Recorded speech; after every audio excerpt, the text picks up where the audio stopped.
Welcome back, everyone. My name is Kevin. It's so good to be here with you this evening. Now, when it comes to the excuses that narcissistic people make for their bad behavior in a relationship, well, they range anywhere from stupid, lame excuses all the way up to the stupidest lame excuses. There really is nothing outside of that. It's just from stupid to stupider. Beginning with things like, well, I had a rough childhood. That's why I treat you so poorly. Or, well, I've done drugs and that's why I treat you so poorly. Or I've had a brain injury. That's why I treat you so poorly. Or whatever the case may be. But in this message, I want to share with you one of the stupidest and lamest excuses that I've ever come across for a narcissistic person's bad behavior. We're going to talk about what makes it so ridiculous and why you need to watch out for this because it makes absolutely no sense. Let's get into it. My name is Kevin and this is The Royal We.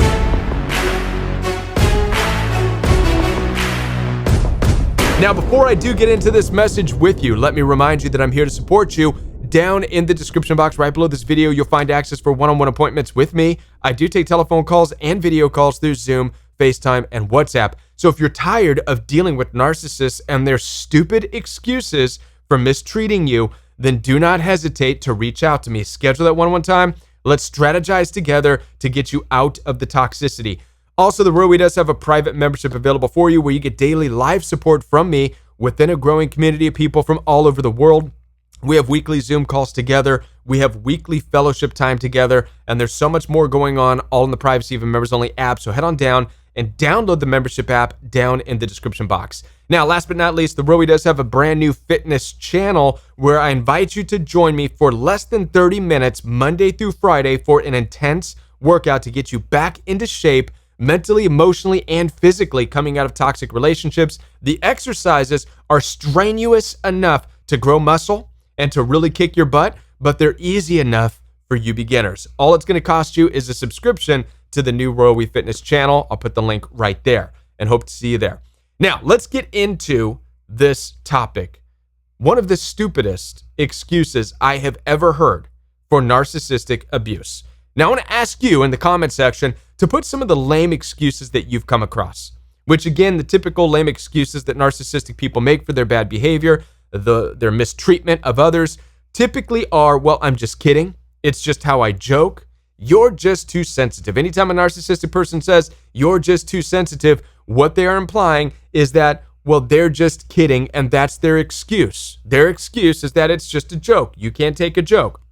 That is, by the way, one of the stupidest, most lamest excuses that a person can use for abusing, verbally, mentally, or emotionally abusing another person by calling it a joke.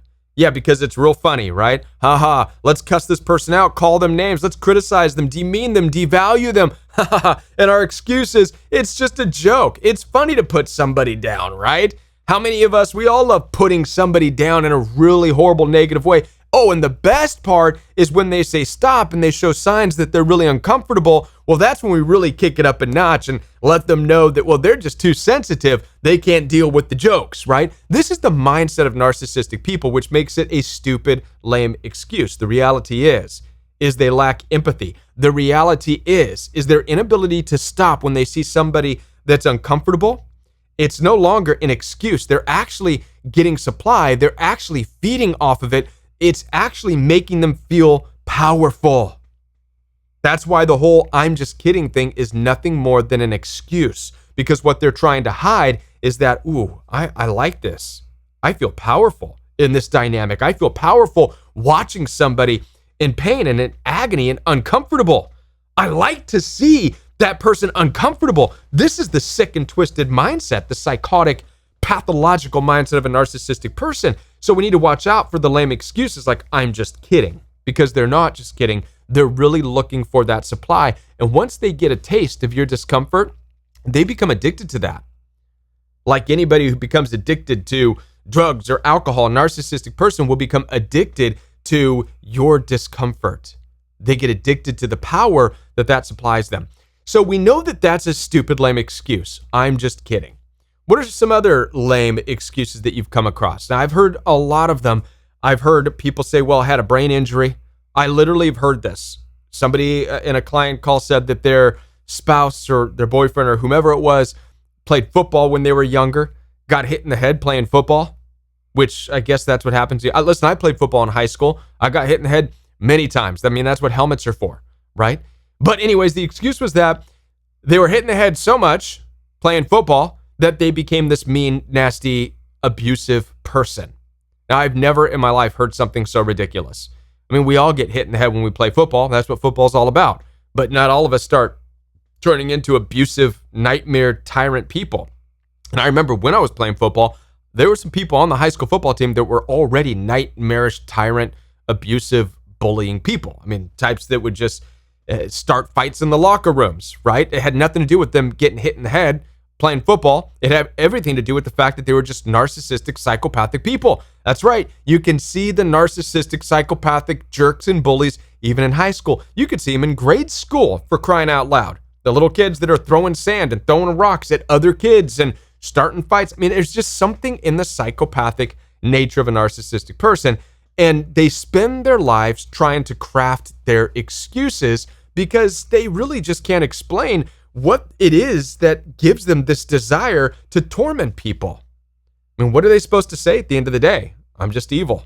I'm a son of the devil, right? I don't feel like they want to really say that. So they're forced to craft lame excuses, which, like I said, range from, I'm just kidding, I'm just joking, right?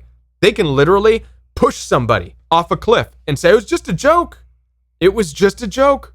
I didn't know. I didn't mean to, it was to hurt them. I remember watching a video one time of a gal that was standing on a bridge over a stream of water, a body of water that was more than 100 feet down. And this gal that was behind her, one of her close friends, literally pushed her. And this girl that fell in the water ended up breaking bones, punctured a lung, I mean, whatever. It was a nightmarish time for her to recover. And again, the girl that pushed her was like, this joke, just kidding. I mean, really? There's dumb, lame, narcissistic people that have gone on bridges, over overpasses, over freeways, and thrown rocks at the oncoming cars. It's just a joke. It's funny. We want to, I mean, it's like, it makes you think, do these narcissistic people even have brains? Like, we all know that their brains work differently. They're missing something, and what they're missing is empathy. Now, and that's for a totally different conversation.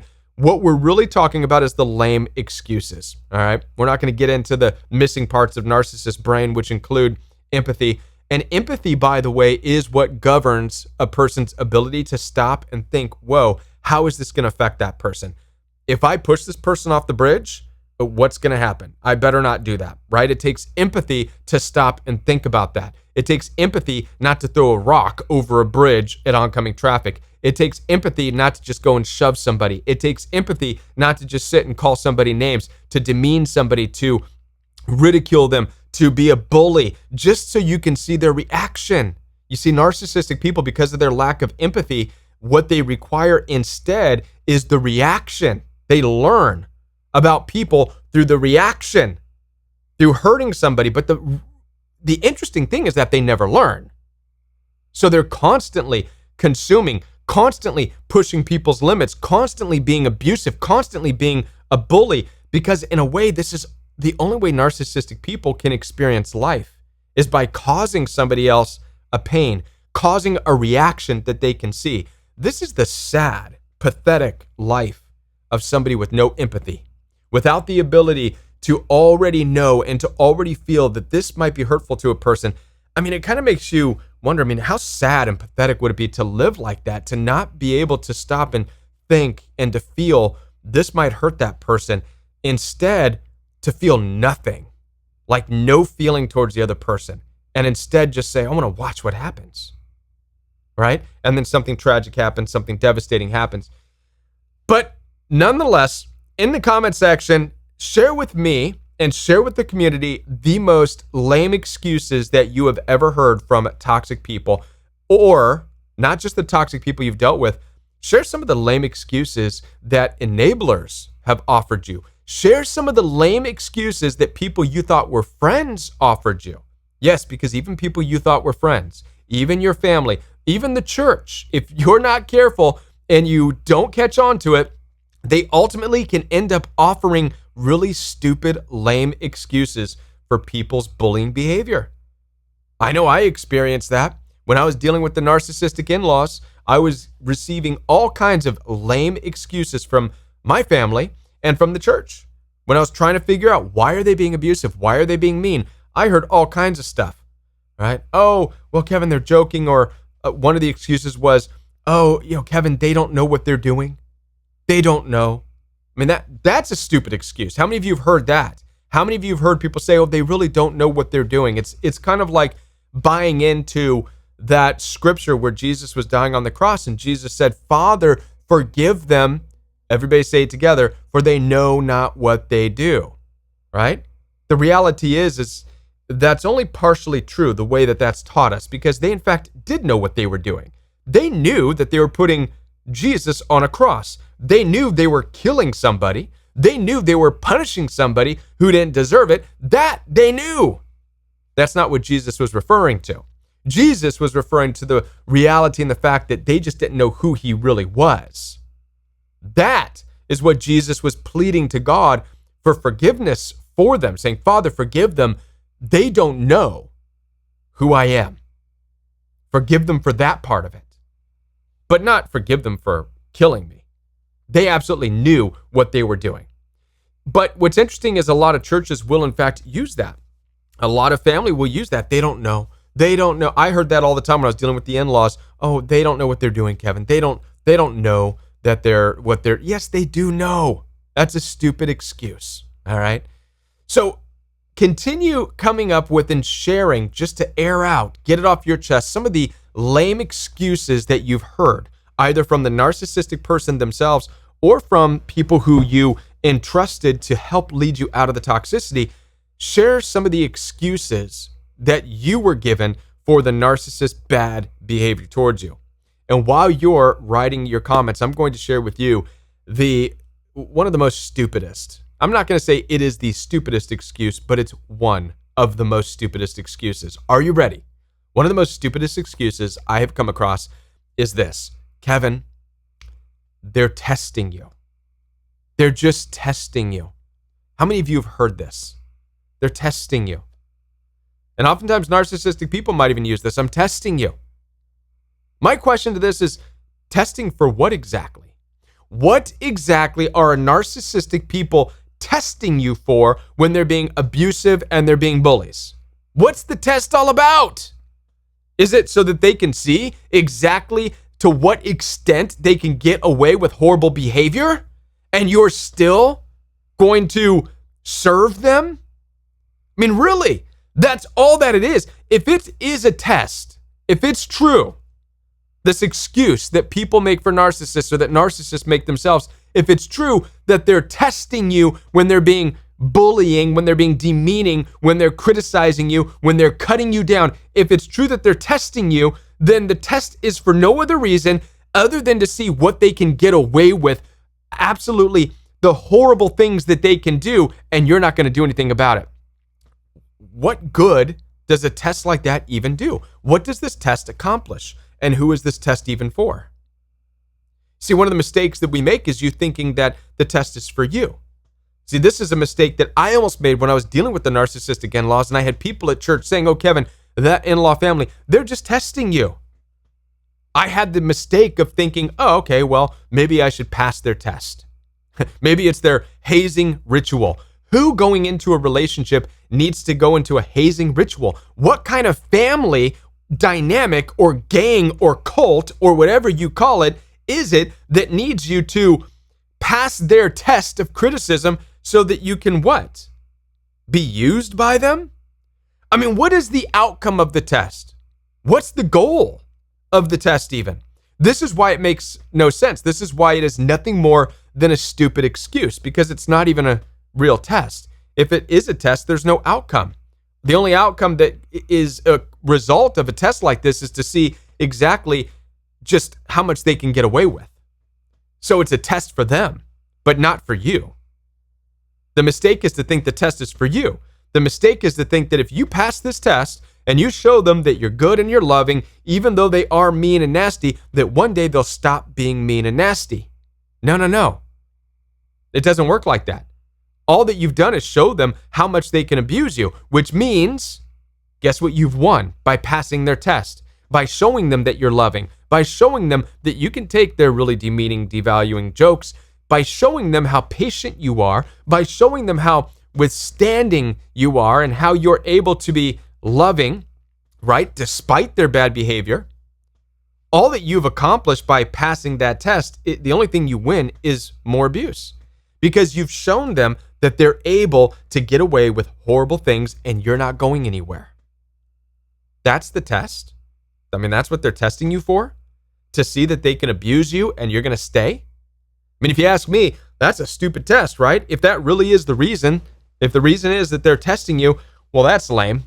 I mean, congratulations, you passed the test. What do you win? You win a relationship with people who are going to constantly abuse you.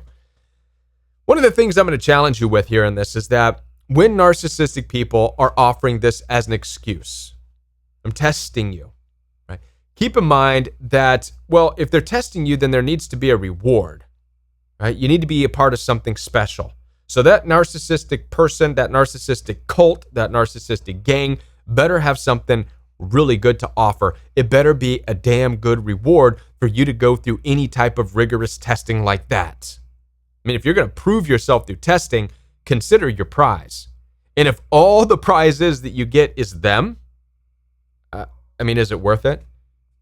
I mean, when I look back dealing with the narcissistic in-laws, with their bullying, nasty behavior, their ridicule, their criticisms, I mean, when I consider what the outcome, what I would have won by continuing to be patient, continuing to withstand their nasty comments and their teasing and their making fun, when I stop to consider, what do I win out of this?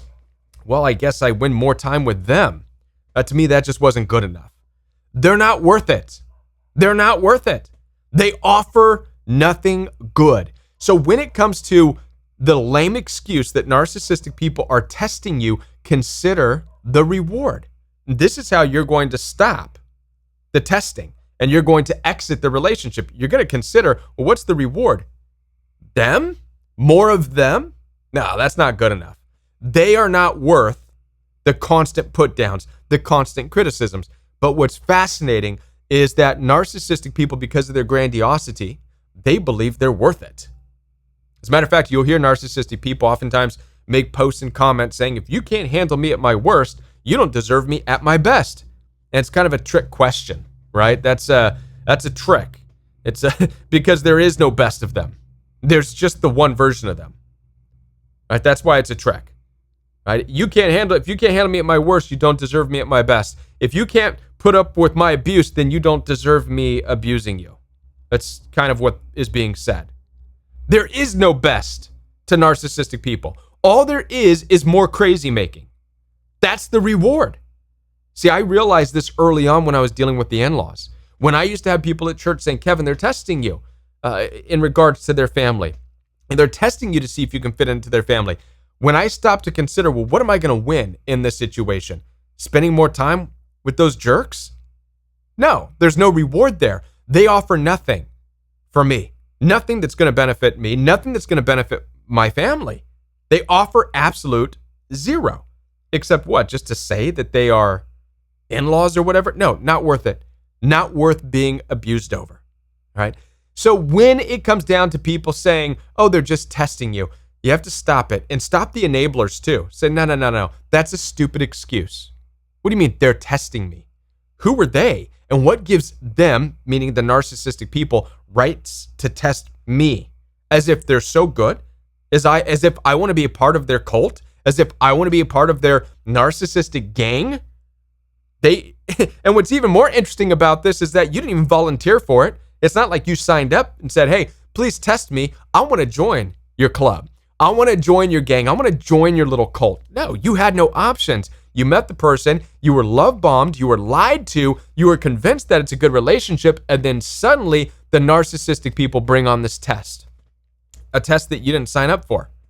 A test that says, okay, well, if we're going to be in a relationship, you have to put up with all the ugliness so that you can win more ugliness. No. Listen, do not tolerate anybody who says they're testing you. Do not tolerate a narcissistic person who says you have to pass their test.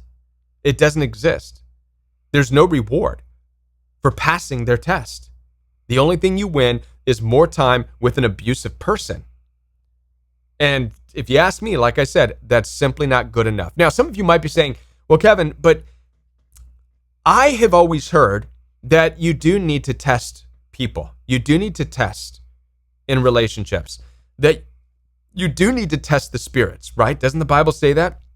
Absolutely, you do. But you don't test by starting conflict, by starting drama. That's what narcissistic people do. Narcissistic people test by starting conflict, starting drama, gossiping, smear campaigning, making fun of you, demeaning you, devaluing you, simply so they can see what they can get away with. That's what their test is for. It's not to see how great you are. It's simply to see what they can get away with. Okay? That's their test. But when it comes to you and I and how we test people, it looks different. Now, testing is in fact a part of the Bible. As a matter of fact, I'm going to share with you what testing in a relationship looks like. All we have to do is look at a story in the Bible, such as the story of Isaac, who was going to find a wife. Abraham sent Isaac with a servant, and they came up with a test of what it would look like for this woman, for Isaac to be able to marry this woman. All right.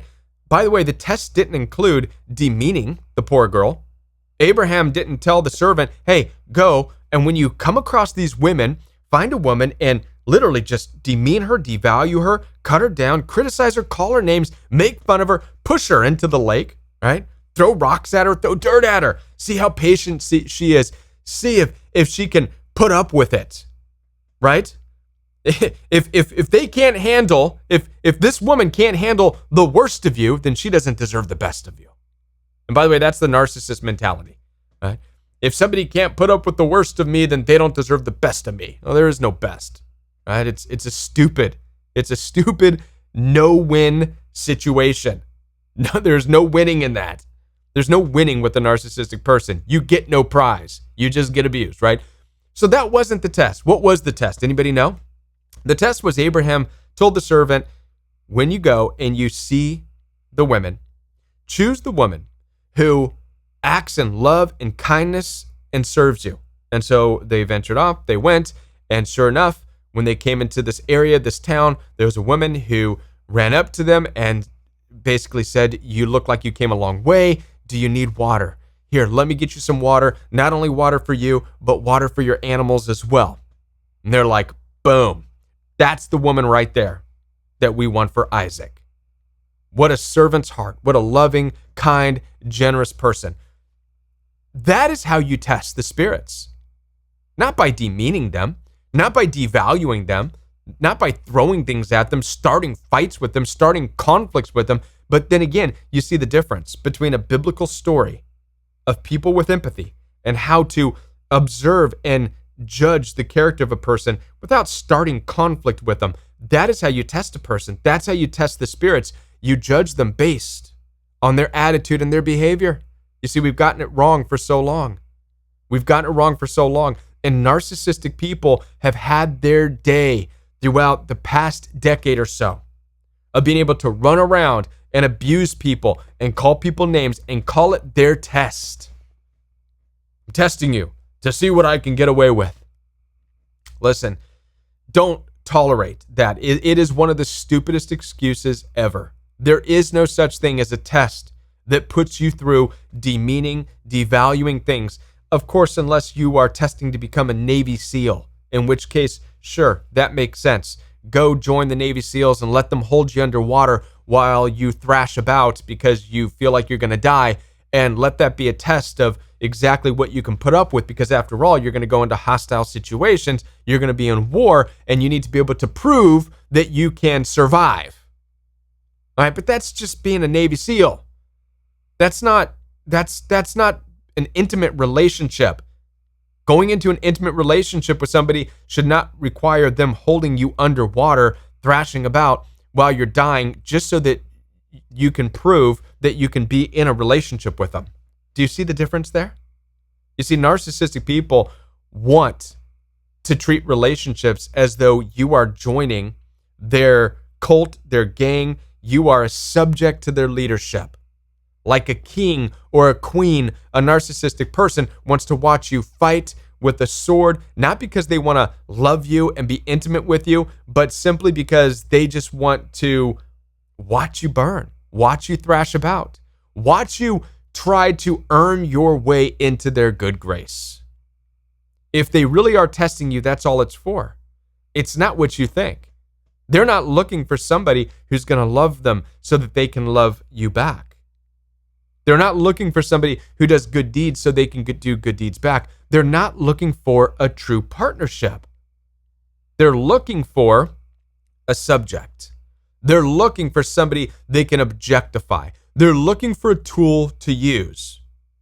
And like people test some of their tools, they probably bang them, throw them, and see, how long they can withstand before they fall apart. And that's what narcissistic people do with you. They test you to see how long it takes for you to fall apart, not so that they can love you, but just so that they can use you. So the point of this message is to not buy into anybody, no church, no parents, no friends who tell you, oh, they're just testing you. They have to test you. All right. Again, let's wrap this up right here. Couple things to consider. If they are in fact testing you, is the prize worth it? Are they worth it? No, they're not. To win more of an aggressive, abusive person in your life simply isn't worth their stupid test. All right. Number two, it's just an excuse. The whole testing thing is just an excuse because the reality is they're an abusive personality. And it's easier for them to say they're testing you than it is for them to say, I don't love you. I'm not capable of loving you, but I'll use you. But in order for me to use you, I have to ensure that I can get away with mistreating you because I mistreat everybody. That's the mindset of narcissistic people. They have no empathy, right? Last but not least, you don't need a relationship like that. You are nobody's subject. You are a strong individual. You deserve a relationship of somebody who's going to meet you, love you as you love them. You don't need to join somebody's gang, somebody's militia, right? And call it intimacy. That's not what it is. I mean, if you want that, sure, go find a gang somewhere. But when it comes to your intimate relationships, no. If they're trying to treat your relationship like it's a gang and they have to initiate you by jumping you, criticizing you, cutting you down so that you can serve them and they can feel satisfied with your servitude, nope, not worth it. Not worth it at all. There's better out there. Find true love, because that's not true love. That's servitude. And I believe that's the whole point, and that's what makes it so stupid. It's the stupidest excuse. They're testing you. All that's doing is proving the point that they're narcissists. Only narcissists will put you through rigorous testing because it's not a relationship based on love. It's a relationship based on you serving them. Only in a relationship where one is working for somebody or serving somebody or becoming a subject for somebody, only then do you have this testing relationship. Kind of like an employer, right, who wants to test you before hiring you. Now, does an employer do that because they want to love you? No. I mean, they'll pay you. But do they want to love you and make an equal out of you? No. They're just testing you to see if you'll do the work for them, to benefit them. Narcissistic people operate like that. They're not looking for somebody to love and be in love with. They're not looking for a mutual relationship. They're looking for somebody they can hire. But the reality is most of them can't even really take care of you, right? They don't even offer. The pay isn't good enough. That's the point. Now, if the pay is good enough, then sure. And you want that, go for it, right? Reduce yourself down to somebody who can be bought in that way and serve an abusive narcissistic person for whatever pay they give you. But my hope for you is that when it comes to your intimate relationships, you won't do that. You don't need that. I mean, that's what you work for. Go find that in a day job, right? But when it comes to your intimacy, when it comes to somebody to love, don't make the relationship look like that. Look for equality. Look for true love. Look for two people, you and them, who serve each other. Not chop each other down to see what you can handle. Stupid. I hope this message resonates with some of you.